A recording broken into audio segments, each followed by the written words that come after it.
Est-ce que le boycott économique de certains pays va obliger Israël à vivre en autarcie économique?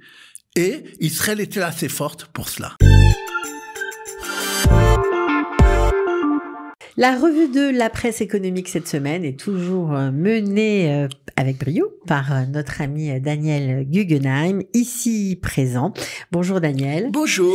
On va parler tout de suite d'un sujet qui a défrayé la chronique, c'est le discours, en tout cas la déclaration de Benjamin Netanyahou concernant la situation économique israélienne. Alors c'est vrai qu'on entend beaucoup de menaces de boycott déjà mis en application pour les produits israéliens et ça inquiète les marchés. Alors, qu'en est-il exactement et qu'a-t-il dit pour ceux qui ont raté son discours? Oui, je dirais même des déclarations. Parce oui, qu'il y a eu la plusieurs. première et après il a corrigé mardi soir. Qu'est-ce qui s'est passé? Il était dans le cadre, il y a chaque année au ministère des Finances un congrès des professionnels où là-bas le Premier ministre intervient, etc. Donc c'était quelque chose de sérieux, de professionnel. Je ne sais pas si d'ailleurs il avait pensé que ça serait publié en public ce qu'il dirait maintenant. Alors, qu'est-ce qu'il a dit exactement d'abord? La première déclaration, il a dit que Israël devrait s'habituer dans l'avenir à vivre en autarcie économique.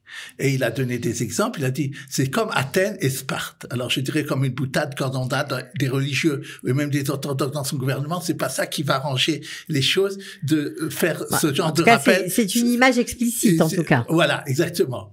Mais donc pour revenir, qu'est-ce qu'il voulait dire par là, c'est que à cause du boycott que vous avez mentionné, que Israël devrait s'habituer donc à être autonome dans tous les sujets, dans tous les domaines. Alors, qu'est-ce qui d'abord a provoqué cette déclaration? C'est le jour même d'après, ça on le sait, c'est que Elbit avait un très grand contrat d'armement avec l'Espagne et ça a été annulé. Donc, il a eu cette nouvelle-là. Et d'après la presse financière aussi, il a eu une note confidentielle que, on le voit d'ailleurs devant nous, que l'Europe de l'Ouest, c'est-à-dire ceux qui sont dans les pays de l'Europe, même une partie de l'Ouest, c'est-à-dire ce qu'on appelle la communauté économique européenne, enfin les 23, etc., vont adopter un plan de boycott contre Israël à cause de ce qui se passe à Gaza depuis 2 ans. Et donc, ces deux choses-là, apparemment, c'est ça qui lui a dit, je devrais lancer ce message, ou voilà ce qui me vient à dire à ce niveau-là. Alors, bien qu'il avait parlé même à ce moment-là, je pense, de la force d'économie israélienne, mais ça fait peur quand vous avez dit au marché financier. C'est inquiétant. Ouais. En même temps, il y a d'autres marchés, Daniel. Oui. Alors, ce que je voudrais dire aussi par rapport à la première réflexion que vous avez faite, qu'est-ce qui s'est passé au marché financier? Alors, la bourse, elle était le jour où c'est arrivé sa première déclaration, elle était en bonne hausse. Après plusieurs jours, elle avait un peu baissé, comme ça arrive dans les bourses, hein, des jours ils montent, des jours ils baissent. Et puis elle avait commencé à bien monter presque 2% pour les indices ce qui est assez important pour un jour. Et il a fait cette déclaration, on est passé à peu près de plus 1,5 à moins quelque chose, moins 1,5%. Alors c'est dur, quoi, c'est des déclarations psychologiques qui jouent. Alors, donc c'est ce qui est arrivé. Maintenant, et ça s'est vite calmé, je voudrais dire encore comme ça, parce que même avant le deuxième discours de rectification, déjà la bourse arrêtait de baisser et les baisses ont été très très très faibles finalement entre les 2 jours. Maintenant, qu'est-ce que je veux dire moi à ce sujet? La chose suivante, c'est que d'abord, je pense qu'effectivement, Israël doit être autonome dans le maximum de domaines. Je donnerai même qu'un exemple. Lorsqu'il y a eu la guerre avec l'Ukraine, en Europe, en France, en Allemagne, on a manqué de denrées de base, d'huile, de blé. Ouais. Israël, non. Et donc, c'est très important, surtout à mon avis au niveau produit d'agriculture, de faire qu'on soit autonome. Une deuxième chose, on remarque dans le monde entier, dans les pays justement de l'Europe par exemple, une désindustrialisation massive sur le temps.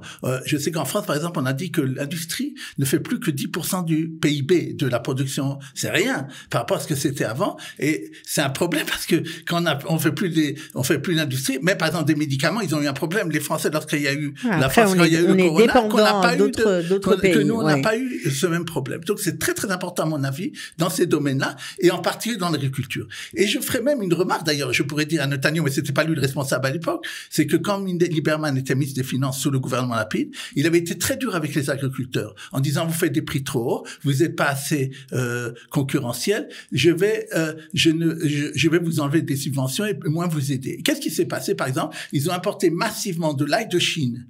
Alors, les Israéliens, ils peuvent pas concurrencer ces marchés-là, surtout que c'est souvent de moins bonne qualité et mauvais pour la santé. Et c'est pas aussi le coût de la main-d'œuvre. Et on a des frais c'est normal, sinon ils vont faire faillite. Et donc, ils ont dit, nous, dans ce cas-là, on arrête de le faire. Et donc, ce qui s'est passé, maintenant, le marché israélien a presque que ou d'ail de Chine ou un peu d'Espagne, mais à des prix très, très, en tout cas, à point de vue santé, c'est problématique. Et pour l'Espagne, c'est des prix qui sont plus chers que ce qu'il y avait de l'ail israélien. Donc, je dis, c'est important que Israël reste autonome, comme il a dit. C'est sûr, mais alors maintenant, il y a aussi, on dit que certains crient haut et fort qu'ils vont tout boycotter, ou même qu'ils boycottent déjà, mais sur le terrain, ils continuent d'acheter, en fait. Il y a des choses aussi comme ça qui se passent, qu'il y a certains produits, même si le boycott est en vigueur dans leur pays, ils continuent d'acheter les produits israéliens. Et puis, il y a une deuxième chose, c'est qu'il n'y a pas que l'Europe. Il y a d'autres marchés. Il y avait une présence américaine très forte ici. Il y avait même des Brésiliens. Donc, on sait qu'il y a des possibilités de vendre ailleurs. C'est peut-être une opportunité pour Israël. Oui, mais Israël a un grand, un grand commerce avec l'Europe. Faut pas oublier. Bien sûr, évidemment. Maintenant, ce que vous dites, vous avez raison. Il faut peut-être développer d'autres marchés. D'abord, qu'avec la Turquie, par exemple, lorsqu'elle a voulu boicoter par derrière, les patrons turcs ont dit surtout pas. Et alors, donc, ils le font de façon sous le manteau, comme on dit. Mais dernière chose que vous avez énormément raison, c'est l'Europe qui dit depuis des années, je vais boycotter la Russie. Et il leur a dit Donald Trump récemment, vous voulez des sanctions, arrêtez d'acheter du pétrole russe. Ils achètent maintenant du pétrole russe qui passe par l'Inde et d'autres pays, beaucoup plus cher qu'avant. Ouais. Alors c'est très hypocrite, ça. Bon, alors on verra. On espère que nous serons autonomes et que nous n'aurons pas trop à souffrir économiquement de ce boycott. On va passer à un autre sujet qui est très important pour les Israéliens, c'est l'inflation. Alors, bonne nouvelle, puisque l'inflation est repassée sous la barre des 3%. Donc, c'est plutôt chouette parce que c'est apparemment le seuil qui correspond à l'objectif de la stabilité. Voilà. Tout à fait. Il a été, pour le mois... Ça a mis du temps, hein. C'est la première fois depuis des mois qu'on est de nouveau en dessous de 3%. Au mois d'août lui-même, l'inflation a été de 0,7%, mais il faut se rappeler, le mois d'août est toujours un mois très fort. Et donc, l'année dernière, c'était encore plus fort. C'est pour ça qu'on est arrivé à ce résultat-là.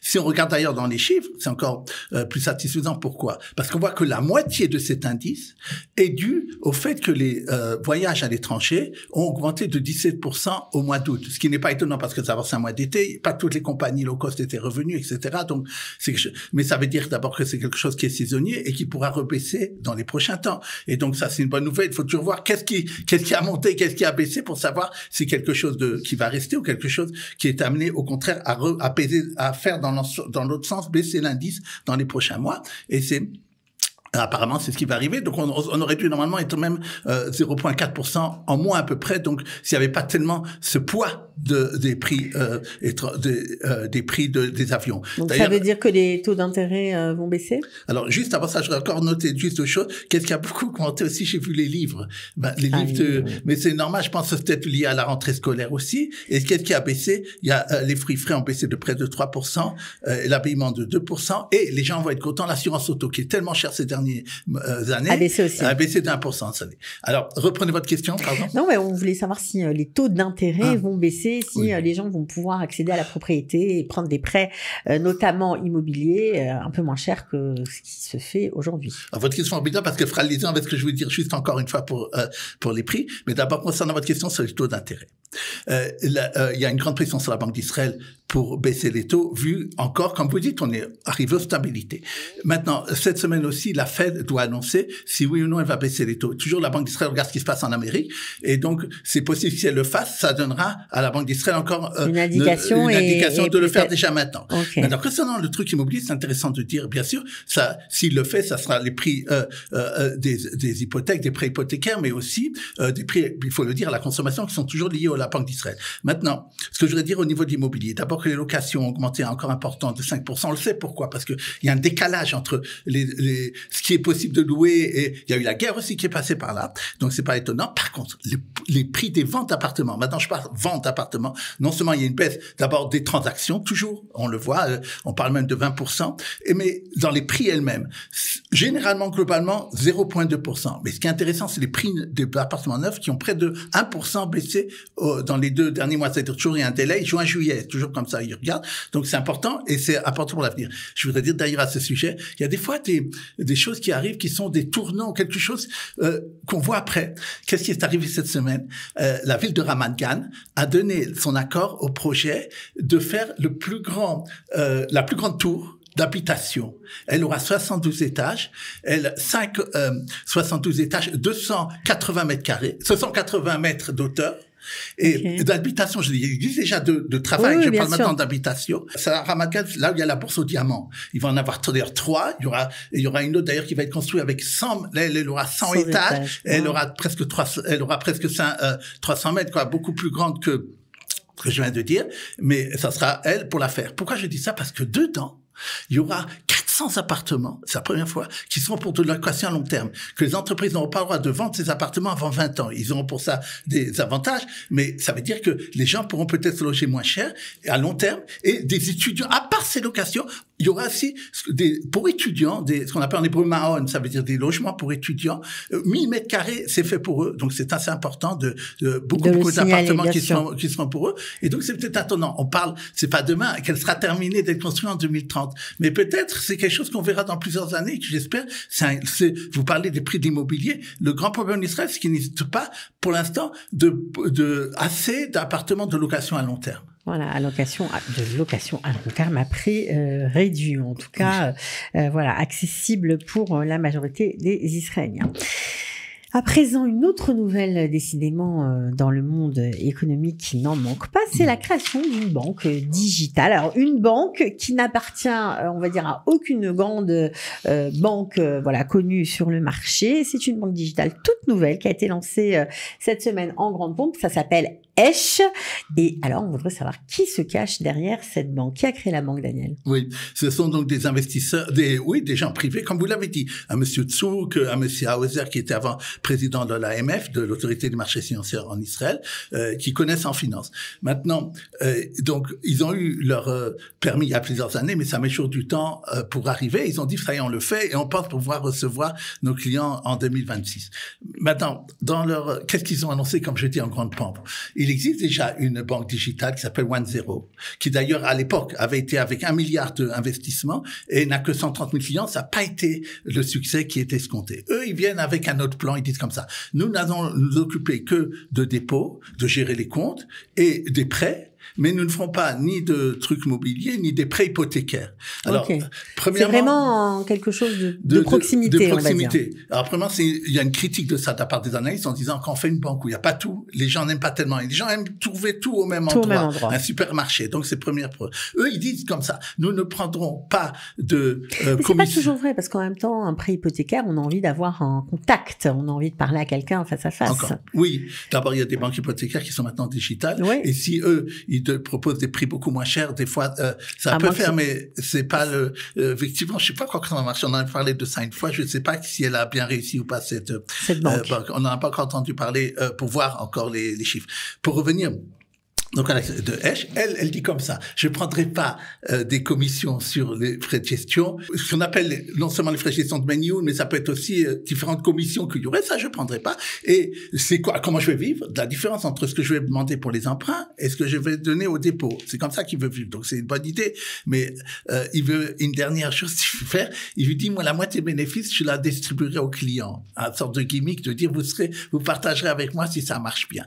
Mais je vous dis, c'était en grand point. trompe, vu ce qui s'est passé avec One Zero et ce que j'ai dit, le point de vue supermarché, et le fait, quand vous dites digital, moi aussi, j'aime bien les gens humains en face de moi. Pour des achats importants, peut-être que les gens, bon, on verra, hein, en même donc, temps, il y a certains question de génération aussi, donc peut-être que c'est l'avenir et que certains s'y retrouveront mieux, l'essentiel étant de payer moins cher. Voilà. Alors, on va finir en souhaitant une bonne année à tous, Daniel, évidemment, mais avant de parler de ça, on voudrait savoir ce qu'on va manger à Rosh Hashanah. Comme tous les ans, on fait un petit topo. Bon, alors, évidemment, j'imagine qu'il n'y a rien de très original cette année.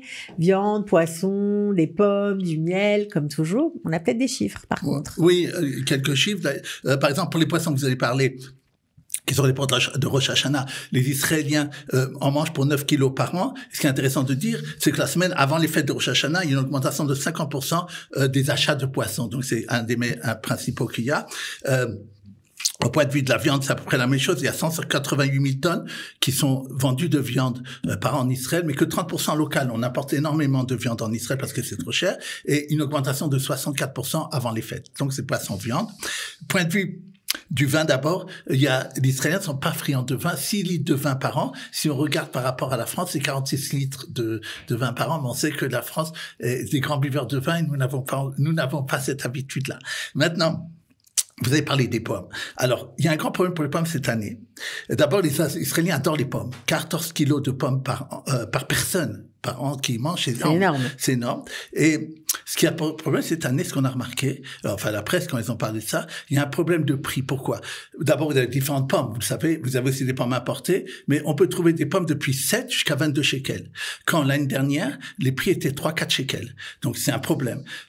Ils disent cette augmentation des prix est dû en partie à plusieurs choses. D'abord, il y a un problème climatique. Là où sont faits les pommes, c'est dans le Golan et au Galil et des choses comme ça, souvent. Et il y a eu des problèmes de sécheresse qu'on connaît comme dans l'ensemble des pays. Il y a eu aussi le problème de la guerre. Vous venez de dire, oui, mais quand il y a eu la guerre au Liban, c'est fini il y a quelques mois déjà. Mais ça a des répercussions même jusqu'à cette année, de façon de récolte, quand ils ont pu planter les choses, etc.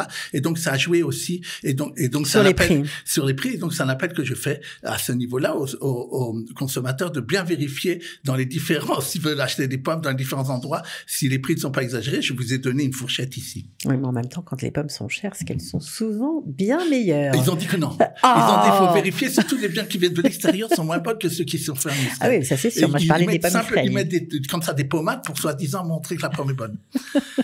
Bon, en tout cas, on en profite évidemment pour souhaiter une très bonne année à tous. Une bonne année, Daniel. Douce et bonne. Oui. Alors, je voulais profiter, donc, à la fin, comme je fais chaque année, comme vous dites, mais là, spécialement. D'abord, je voudrais, en premier lieu, toujours, dans le judaïsme, c'est très important, ce qu'on appelle en hébreu la karatatov, c'est-à-dire remercier les gens qui vous aident. D'abord, je veux remercier la direction de Kalita, qui vraiment, me donne à moi comme aux autres la possibilité de l'ALIA, et vraiment ce qu'elle fait au niveau de l'ALIA, qu'elle va dans les salons, c'est quelque chose d'extraordinaire. Donc, je tiens à le souligner ici. Je voudrais aussi à mes chefs directs, que ça soit au Centre des droits Yala Bloom ou bien à Kalita Sarah Simcha, vraiment dans une très très bonne ambiance, et aussi à tous mes collègues. Je voudrais spécialement l'équipe de la radio, parce que il faut savoir, ils peuvent l'imaginer les auditeurs, mais ils ne savent peut-être pas que cette année a été très difficile aussi. Beaucoup de fois, des techniciens ont été pris dans au moment des Milouim, quoi. Et ça fait que c'était vraiment ceux qui assurent ça, c'est vraiment, on est promis sur une effet chez ça. Moi, je remarque d'extérieur, les gens ne peuvent pas le savoir, et je veux le dire à l'ensemble du public. Une dernière chose que je voudrais remercier, d'abord ceux qui sont fidèles, qui s'intéressent à mes chroniques et souvent me demandent des questions, des critiques ou des remarques, et c'est très très bien. Je sens un appel du public et je suis très fier très content de ça aussi également. Et je voudrais d'ailleurs, j'ai à peu près, vous dire le chiffre, j'ai à peu près 1200 personnes qui se sont adressées à moi, différentes, je dis bien, depuis mon travail vraiment qualité à peu près 2022, et c'est très important. Ce qui est en plus important, j'essaie de plus en plus de faire, et je vous le dis parce que ça me fait de la peine, c'est de faire de la prévention. Des gens viennent me voir quand des fois c'est trop tard pour leurs problèmes, ou bien ils ont souffert longtemps, alors que moi j'aurais pu trouver une solution. Ou bien des fois, comme je suis pas magicien, c'est quelque chose qui est trop tard où je peux agir. Et j'ai, grâce à Dieu et à Kalita, il faut le dire aussi, réussi à avoir un certain nombre de liens que pour toute la communauté francophone économique. C'est dommage que vous en faites pas, donc c'est l'appel que je lance ici au public. C'est dommage de ne pas en profiter, c'est sûr. C'est sûr. En tout cas, merci Daniel. Voilà pour tout, pour votre, on va dire, passion, parce que vous le faites avec passion, tout ce que vous faites et professionnalisme. On se retrouve alors l'année prochaine. Voilà, et merci à la technique, évidemment. Allez, on va les citer parce que c'est vrai que sans eux, cette année, on n'aurait pas fait grand-chose. Donc, on va dire merci à Jonathan Eschkol, voilà, qui est derrière les manettes, à Alex Belaïch, qui est encore en Milouim, et Avner, qui vient de nous rejoindre. On se retrouve évidemment très prochainement. En attendant, très bonne fête à tous et à très bientôt.